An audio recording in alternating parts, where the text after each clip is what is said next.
Alhamdulillah kita minta kepada Ibu Rafida untuk membuka acara kita pada siang hari ini. Kepada Ibu Rafida, silakan. Terima kasih Ustaz. Bismillahirrahmanirrahim. Assalamualaikum warahmatullahi wabarakatuh. Waalaikumsalam.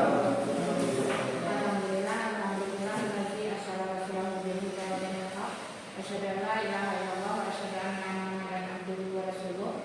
Amma ba'du.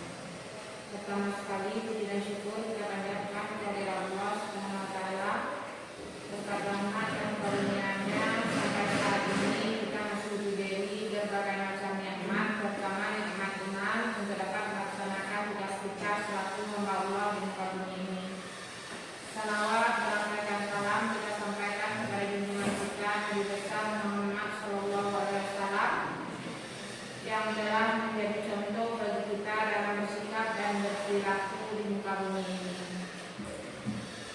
Ustazah kita selaku narasumber yang kami hormati, Ustaz dan Ustazah yang duduk di dalam ruangan ini dalam rangka menimba ilmu dari Ustazah kita selaku calon guru bendera angkatan 11 tahun 2024 ini.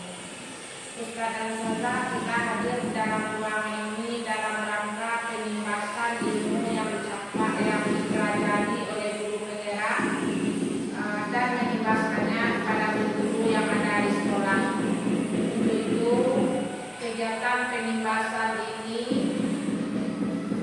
merupakan suatu aksi nyata bagi guru bendera dengan judul destinasi budaya positif di sekolah. Untuk kegiatan ini kita doakan semoga berjalan dengan lancar dan kita persilakan kepada saudara untuk menampilkan aksi nyatanya kepada kita bersama. Mudah-mudahan ilmu yang beliau berikan dan kita terima menjadi suatu modal bagi kita dalam rangka menjalankan tugas kita selaku pendidik di muka bumi ini di sekolah kita ini khususnya. Dengan mengucapkan Bismillahirrahmanirrahim, kegiatan ini kita buka. Bismillahirrahmanirrahim. Sekian kata-kata pembukaan dari kami selaku kepala sekolah. Mohon maaf. Assalamualaikum warahmatullahi wabarakatuh.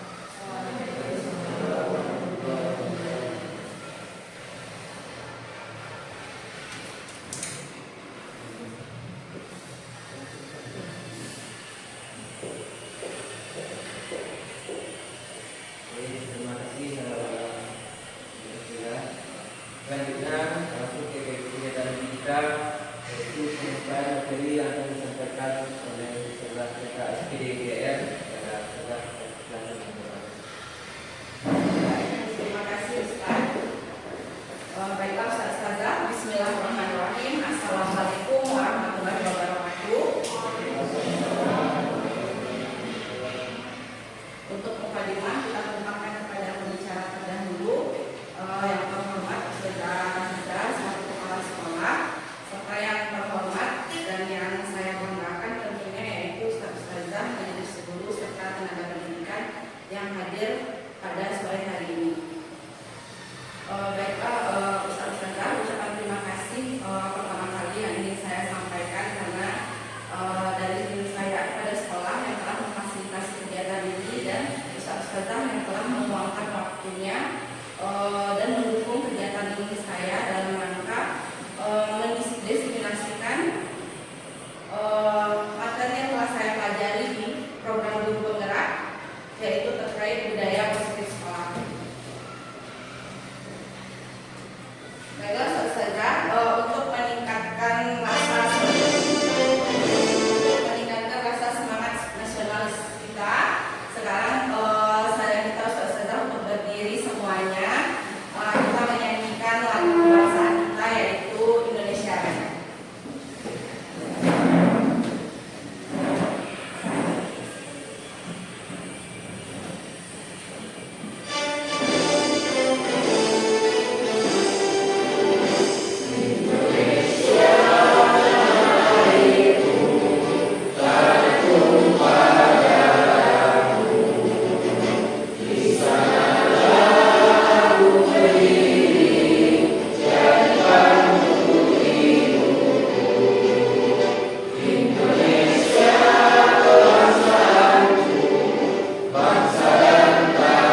Oke, agar acara kita bisa berjalan dengan lancar, silakan Ustazah mungkin utarakan apa yang bisa kita sepakati bersama untuk berjalannya lancarnya proses kegiatan kita pada siang hari ini. Silakan. Ya Ustaz, boleh. Biar baca lancar, harusnya jam-jam segini memang ada minuman. Jadi biar teman-teman tidak pada ngasih semua. Ya baik Ustaz, mungkin untuk terkait minuman itu saya juga lupa persiapannya Ustaz. Insya Allah nanti setelah pulang ya Ustaz. Mungkin yang misalnya diantaranya mungkin ya silakan kita tadi tunjuk tangan. Menghormati pendapat teman. Oke, menghormati.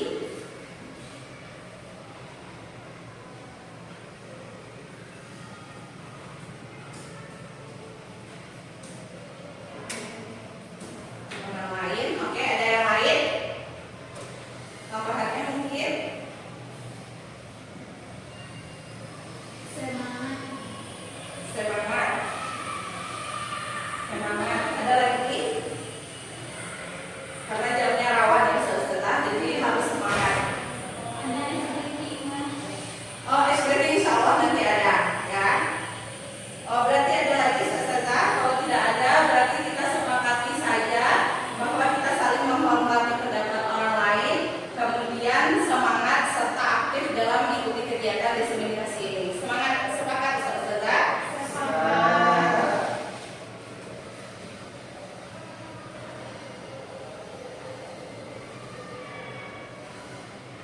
Baiklah Ustazah, dalam kegiatan pelatihan guru penggerak itu yang kami pelajari adalah guru yang baik adalah guru yang mampu untuk menerapkan budaya positif di sekolah.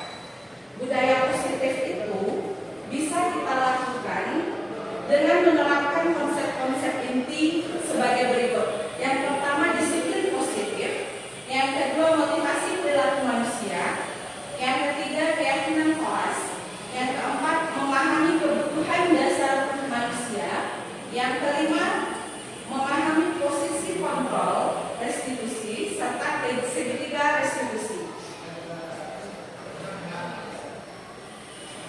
Oke, sekarang kita masuk yang kedua. Yang pertama itu terkait disiplin positif. Disiplin positif merupakan suatu cara penerapan disiplin yang mengajarkan anak untuk bertanggung jawab, menumbuhkan kesadaran diri mereka, serta berdasarkan nilai-nilai kebajikan.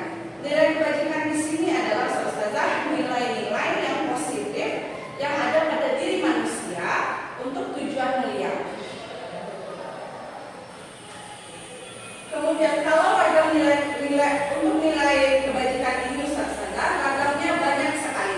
Hal-hal yang berbau positif itu bisa masuk ke dalam nilai-nilai kebajikan. Akan tetapi dalam kurikulum Merdeka sesuai dengan tujuan pendidikan nasional bahwa yang diharapkan dari pemerintah saat ini anak-anak kita ini mampu memiliki karakter yang mencerminkan profil pelajar Pancasila.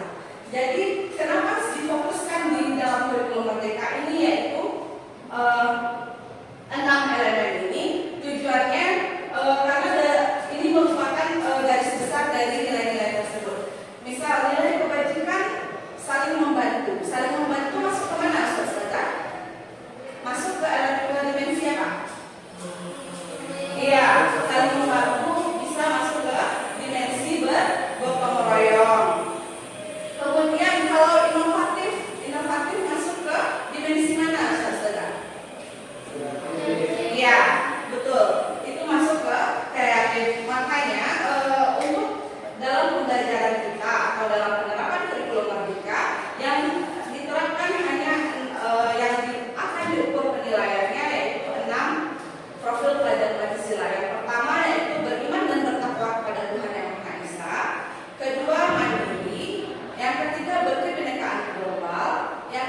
dengan kita menggali motivasi intrinsik yang ada di dalam diri anak-anak kita. Seperti yang dipaparkan oleh Ki Hajar Dewata Lapun juga, merdeka itu artinya tidak hanya terlepas dari perintah, tetapi juga dapat membuat memerintah diri sendiri. Karena yang bisa mengontrol diri kita sendiri itu hanya kita ya saudara. Tidak bisa orang lain yang mengontrol diri kita ini. Untuk mungkin dalam kita mengontrol anak-anak kita, mungkin berapapun keputusan untuk kita, kalau dia memang ngantuk, mungkin itu dia tetap akan ngantuk. Tapi kita coba untuk bagaimana menggali supaya mereka tidak ngantuk. Mungkin mereka kita adakan ice breaking atau mungkin cuci muka. Tapi kalau cuci muka kadang kurang efektif bisa saja. Mungkin dengan menggunakan metode pembelajaran yang menyenangkan yang bisa membuat mereka semangat dalam belajar. Kemudian kita masuk terkait penghargaan, hukuman, dan restitusi. Untuk hukuman itu adalah hukuman, konsekuensi, dan restitusi. Kalau untuk hukuman itu adalah sesuatu hal yang memberikan efek jera ke anak atau menimbulkan rasa bersalah ke anaknya. Sementara kalau konsekuensi adalah semacam perbuatan untuk anak menyadari dirinya salah, akan tetapi ada tindakan untuk mereka bertanggung jawab atas apa yang mereka lakukan.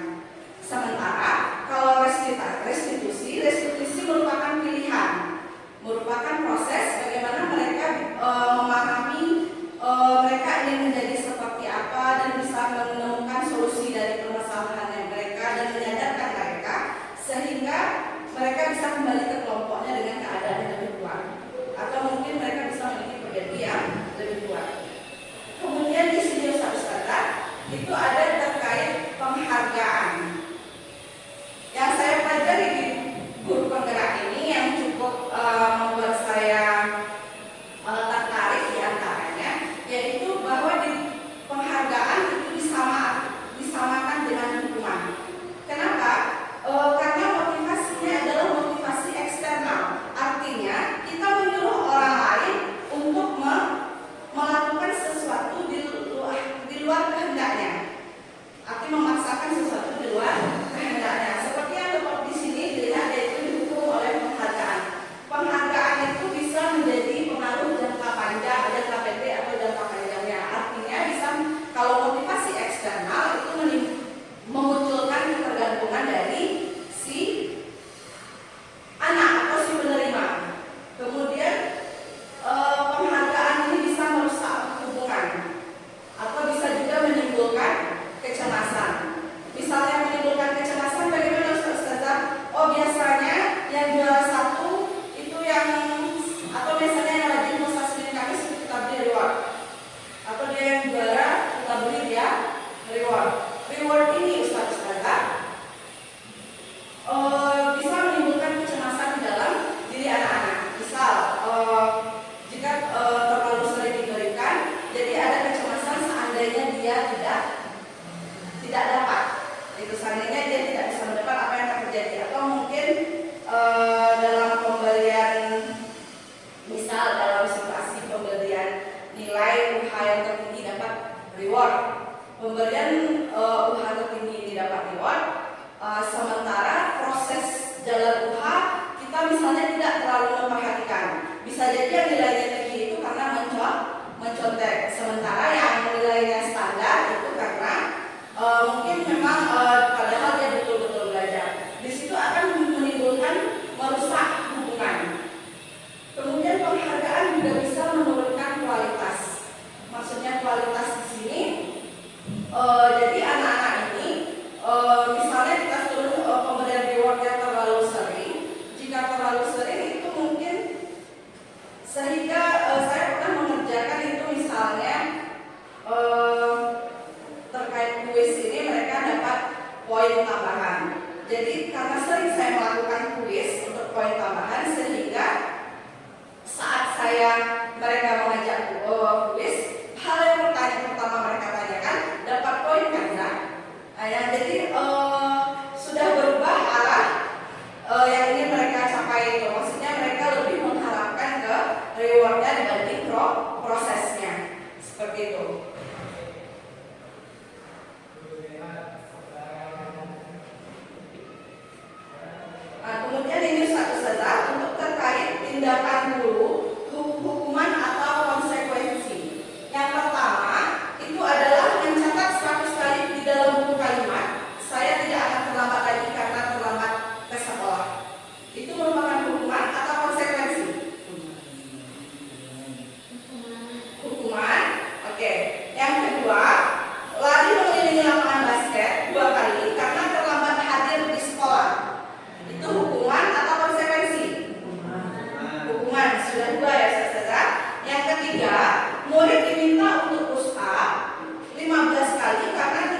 konsekuensi. Yang kelima, membersihkan tumpahan air di meja tulis karena tersenggol saat pembelajaran.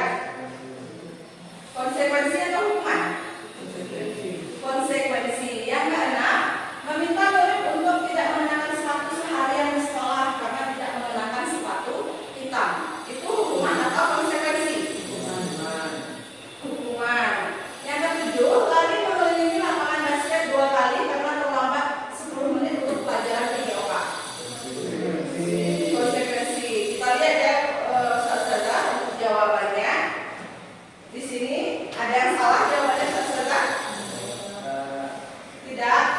Luar biasa ya, berarti betul. Kalau seandainya betul, sekarang muncul pertanyaan. Kenapa nomor 2 lari mengelilingi lapangan basket 2 kali dijadikan hukuman, sementara yang nomor 7 lari mengelilingi lapangan basket itu tidak dijadikan konsekuensi? Siapa boleh tunjuk tangan? Nomor 2 dan nomor 7 sama-sama mengelilingi lapangan basket 2 kali. Satu karena terlambat hadir, satu terlambat jam PJOK. Pertanyaannya, jika jawaban Ustazah betul semua, kenapa yang nomor 2 hukuman, kenapa yang nomor 7 konsekuensi? Oke, ya silakan Ustazah Lina. Kalau yang nomor 2 dijadikan hukuman karena dia terlambat datang ke sekolah. Kalau yang nomor 7 dijadikan konsekuensi, bisa jadi dalam jam pelajaran PJOK itu sudah disepakati dengan guru PJOK-nya dan sesuai dengan apel yang dia kerjakan pada saat itu. Ya baik, terima kasih Ustazah Lina, jawabannya luar biasa. Ada lagi tambahan dari Ustazah? Atau sama? Sama. Ya, betul yang disampaikan Ustazah Lina. Itu bahwa yang kedua, itu kenapa dia menjadi hukuman? Karena itu kasusnya terlambat hadir. Sementara yang nomor 7 lari mengelilingi lapangan basket 2 kali karena terlambat 10 menit untuk pelajaran PJOK. Di sini yang kita garis bawahi ada pelajaran PJOK. Seperti disampaikan Karina, bisa jadi mereka ada yang namanya kesepakatan kelas atau keyakinan kelas di awal. Atau yang kedua, bisa jadi karena dalam pelajaran PJOK kita biasanya sama-sama mengetahui harus ada melakukan yang namanya pemanasan. Jadi jika anak terlambat, otomatis pemanasannya sudah tertinggal. Jadi dengan adanya sebenarnya tujuan guru olahraga ini memberi konsekuensi lari mengelilingi lapangan ini sekalian dia untuk yang namanya pemanasan sebelum memulai aktivitas olahraga.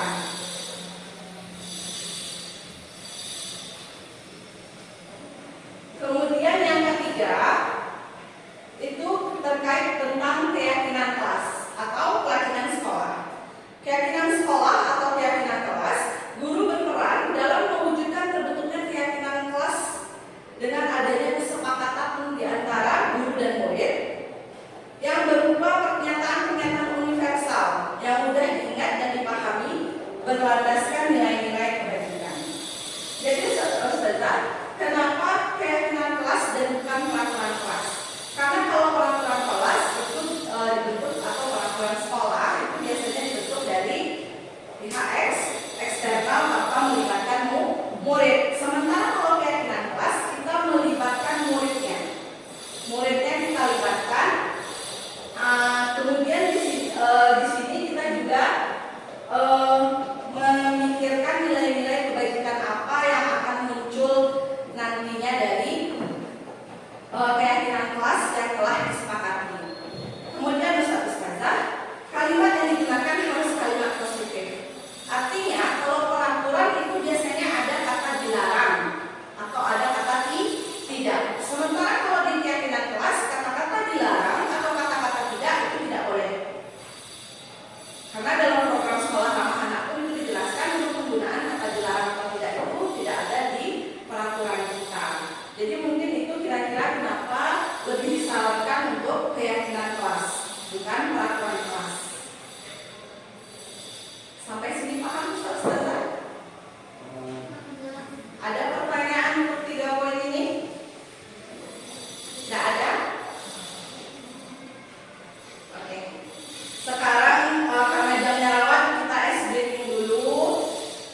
yang keempat kesenangan, serta yang kelima kebebasan.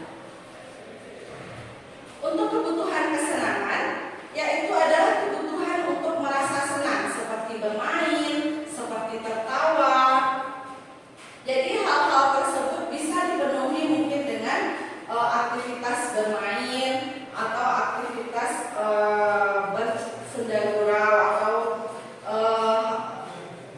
lelucon-lelucon, pokoknya hal-hal yang bisa membuat kita tertawa dan merasa kita bahagia. Kemudian yang kedua, yaitu cinta dan kasih sayang. Kebutuhan ini adalah kebutuhan untuk diterima atau memberi dan menerima kasih sayang. Hal ini berhubungan dengan koneksi sosial. Artinya perasaan cinta dan kasih sayang entah itu dari pasangan, dari teman, dari keluarga maupun dari rekan kerja. Jadi kebutuhan ini dapat dipenuhi dengan adanya ketulusan ataupun semacam kehangatan dari orang-orang yang ada di sekitar kita, entah itu rekan kerja, entah itu teman, keluarga maupun pasangan. Kemudian yang ketiga yaitu kebebasan. Kebutuhan kebebasan ini kebutuhan akan pilihan atau kemandirian atau otonomi, artinya hak-hak seseorang dia sebagai apa? Mungkin dalam kelas itu tentunya hak-hak siswa kita sebagai pelajar. Kemudian kemandirian dan kebebasan akan pilihan. Hal-hal ini mungkin bisa dipenuhi dengan adanya kesempatan untuk memberikan mereka tanggung jawab atau kebebasan dalam memilih suatu hal atau menghormati keputusan-keputusan dari masing-masing individu. Kemudian yang keempat yaitu penguasaan atau kebutuhan akan kekuasaan. Kebutuhan akan kekuasaan ini yaitu kebutuhan pengakuan atau atas kemampuannya atau atas terkait prestasi yang diakui. Jadi untuk pemenuhannya mungkin bisa dengan penyaluran bakat dan minat, melakukan hobi, melakukan hal-hal yang disukai, akan tetapi dalam bentuk penyaluran minat bakat sehingga terasa seperti itu. Yang kelima yaitu kebutuhan bertahan hidup. Yang ini berhubungan dengan kebutuhan fisiologis kita, yaitu kesehatan, rasa lapar, rasa aman, rasa nyaman. Kebutuhan ini bisa kita penuhi mungkin dengan adanya kita sehat. Kalau kita lapar kita makan. Kalau kita kurang makan kita akan sakit. Kalau sakit nanti kita libur kerja. Jadi banyak ada depannya. Jadi kebutuhan bertahan hidup ini penting juga. Semua kebutuhan ini juga penting. Jadi nanti kita sebagai guru juga diharapkan memahami kebutuhan apa yang ingin dilakukan anak. Karena setiap perilaku seseorang itu memiliki tujuan. Termasuk kita mungkin di dalam kelas terhadap anak-anak kita, apa yang dilakukan anak kita itu memiliki tujuan, entah itu positif atau negatif. Jika dia negatif, berarti ada kebutuhan ini yang tidak terpenuhi oleh mereka. Makanya mereka istilahnya menarik perhatian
mungkin yang kurangnya perhatian di rumah seperti itu.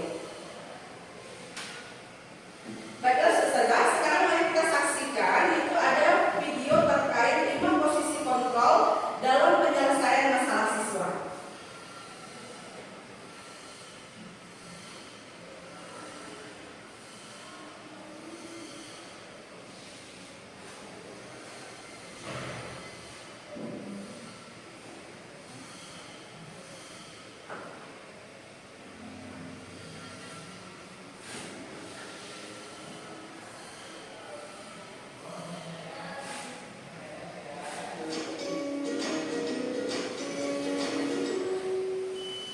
Salam bahagia Ibu dan Bapak Guru yang baik.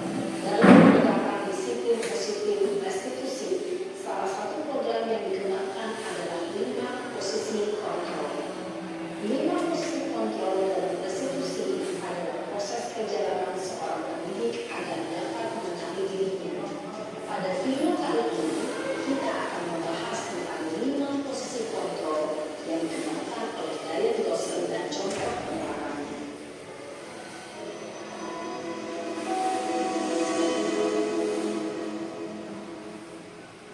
5 posisi kontrol itu adalah 1. Posisi pendukung, 2. Posisi pembuat merasa bersalah, 3. Posisi teman, 4. Posisi pemantau atau monitor, dan 5. Posisi manajer. Untuk lebih memahami kelima posisi tersebut, mari kita saksikan kasus Nathan yang terlambat hadir 20 menit di sekolah dan melihat bagaimana kelima posisi kontrol dalam menghadapi masalah tersebut.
dirinya sendiri, merasa tidak berharga, dan tidak sanggup membahagiakan orang lain.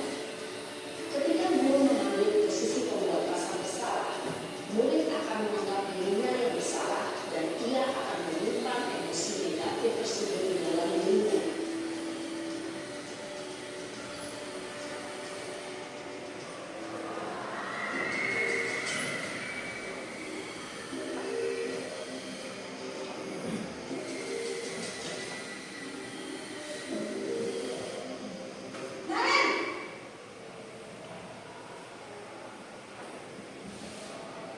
Bapak Ibu, Wah, sudah jam berapa ini, Nak?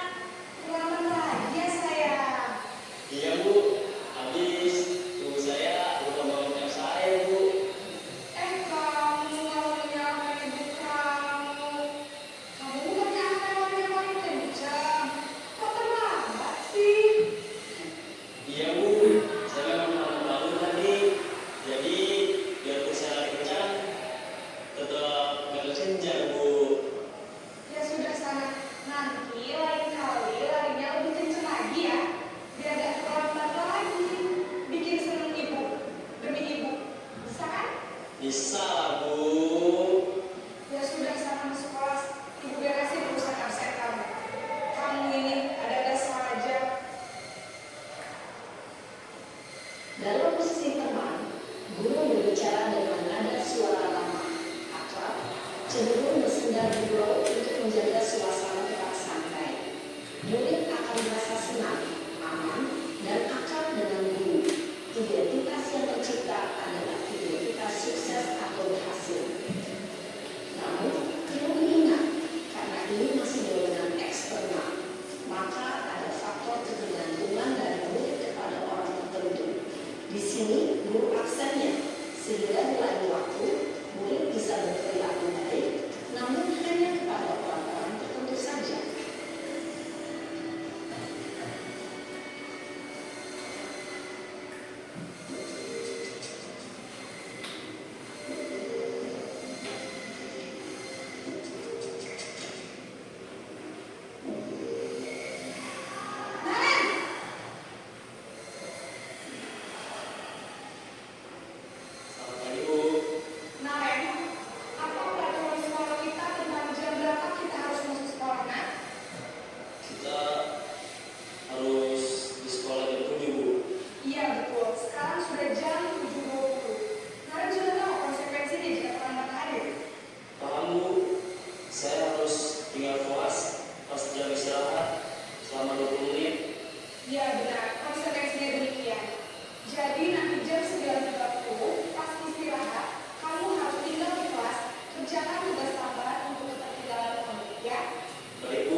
Oke, ini kita latihan sebentar.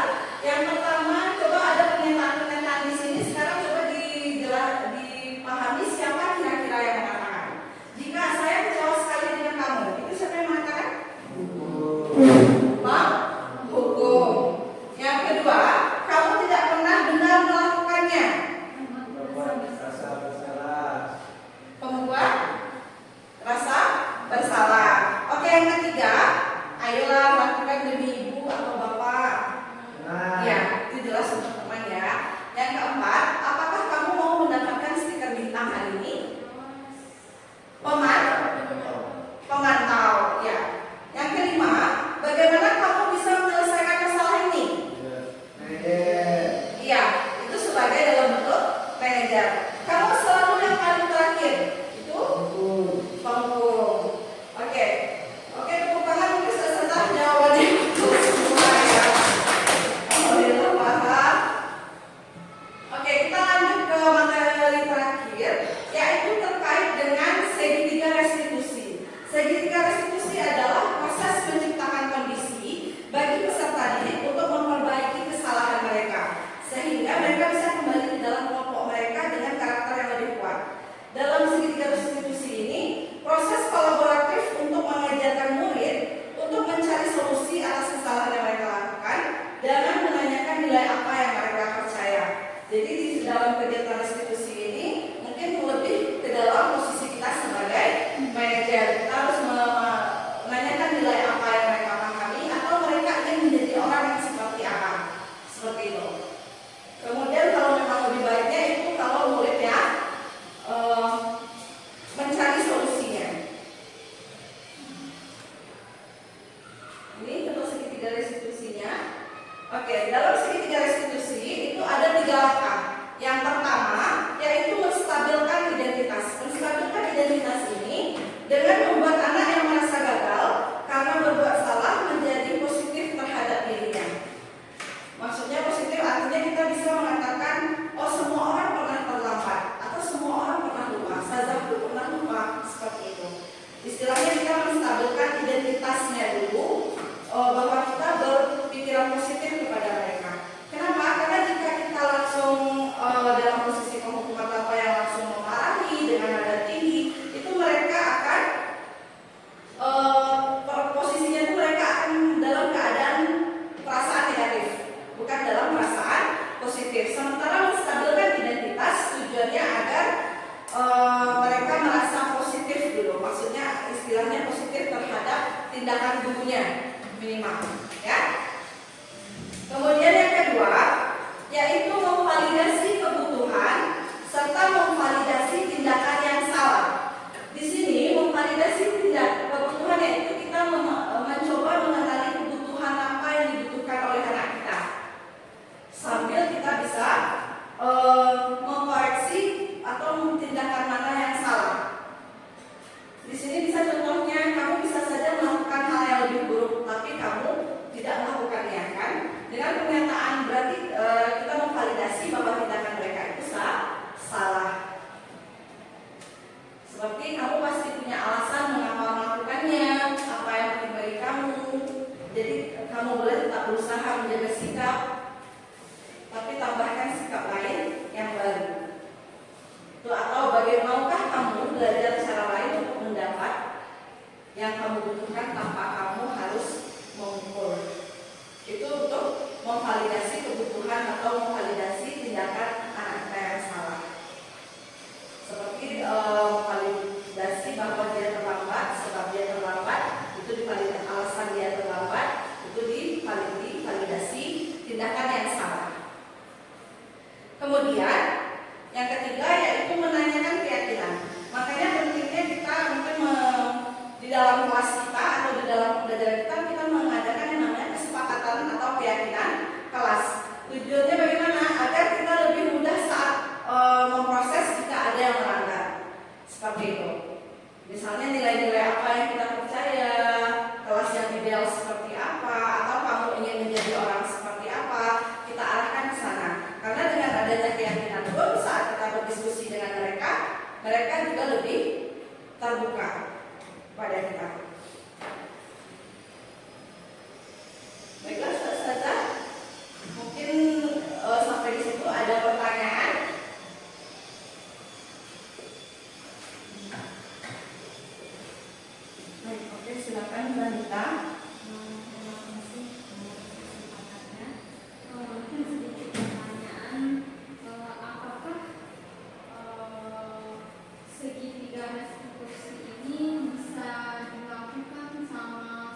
menjawab pertanyaannya apakah segitiga restitusi ini bisa dilakukan terhadap anak yang inklusi. Sama-sama yang kita ketahui bahwa anak inklusi itu merupakan anak-anak yang memiliki kebutuhan khusus dan mungkin untuk kebutuhan khususnya ini memiliki rekan-rekan. Ya, seperti dengan yang disampaikan oleh pemerintah berikut bahwa ada aturan kita tidak boleh atau dilarang menolak yang namanya anak inklusi tersebut. Akan tetapi mungkin di sini kita pilih dulu inklusinya ringan atau berat. Kemudian setelah memikirkan inklusinya ringan atau berat, gurunya paham tidak terkait pendidikan inklusi. Kenapa? Karena untuk pendidikan inklusi itu tidak hanya di guru umum, di guru luar biasa saja. Seperti yang sama-sama kita ketahui bahwa sekarang ada pendidikan pendampingan guru pendampingan pelatihan guru pendampingan inklusi untuk guru-guru di sekolah formal memahami cara-cara menjadi guru inklusi. Jadi mungkin menurut saya kalau inklusinya berat itu sebaiknya ke guru khusus atau guru yang memang di bidang luar biasa. Tapi kalau inklusinya ringan mungkin bisa kita coba seperti itu. Mungkin itu pendapat saya. Ustazah, ada pertanyaan yang lain mungkin?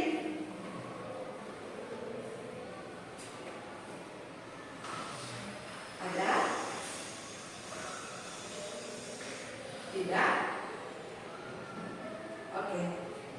Jika tidak ada, kita masuk ke dalam sesi refleksi. Silakan Ustaz. Itu ada 2 pertanyaan. Silakan ditulis ya Ustazah.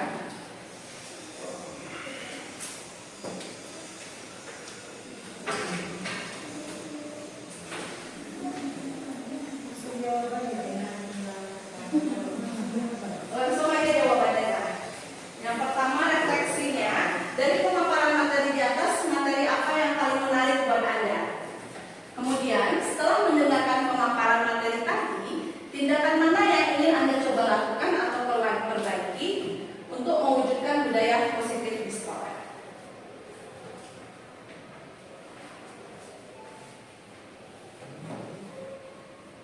Satu saja ya sudah.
Yang sudah selesai boleh ditempel aja yang sudah selesai.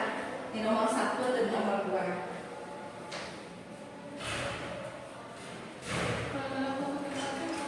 Boleh.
Sudah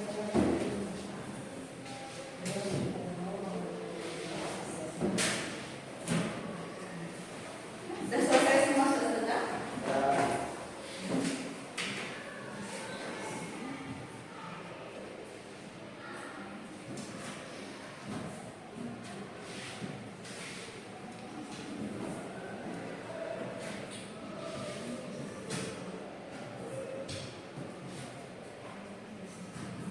Baik Ustazah, dari jawaban Ustazah terkait refleksi kita pada pertanyaan pertama, yaitu materi yang paling menarik itu adalah posisi kontrol guru dan restitusi. Sementara untuk yang di kedua, pertanyaan kedua yaitu setelah mendengarkan pemaparan materi tadi, tindakan mana yang ingin Anda coba lakukan atau perbaiki?